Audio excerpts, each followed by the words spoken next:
আপনাদের সাথে ঝাল সুজির রেসিপি শেয়ার করছি। 1 কাপ সুজি আমি ঘি দিয়ে ভেজে তুলে রেখেছি। তার সাথে নিয়ে নিয়েছি পেঁয়াজ কুচি, লঙ্কা কুচি, আলু কুচি। আর আমি কড়াইয়ে ঘি গরম করে নিয়েছি। আপনারা ইচ্ছা করলে সাদা তেলও ব্যবহার করতে পারেন। ঘি গরম হয়ে গেছে, ওর মধ্যে পেঁয়াজ কুচি, লঙ্কা কুচি একটু ভেজে নিচ্ছি গোল্ডেন করে, হালকা গোল্ডেন। পেঁয়াজগুলো ভাজা হয়ে গেছে, এইবারে আমি আলু দিয়ে দিচ্ছি। আলুটা যতক্ষণ না সেদ্ধ হবে ততক্ষণ একটু ভেজে যাব।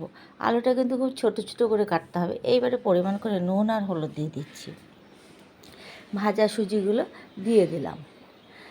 এখানে 1 কাপ সুজিতে 2 কাপ জল দিলাম। আমি যেহেতু একটু মাখা মাখা খেতে ভালোবাসি, তার জন্যে 2 কাপ দিলাম। যারা ঝরঝরা খাবে 1 কাপ সুজিতে 1 কাপই জল দেবে। এই যে হয়ে গেছে, এইবারে আমি নামিয়ে রাখবো।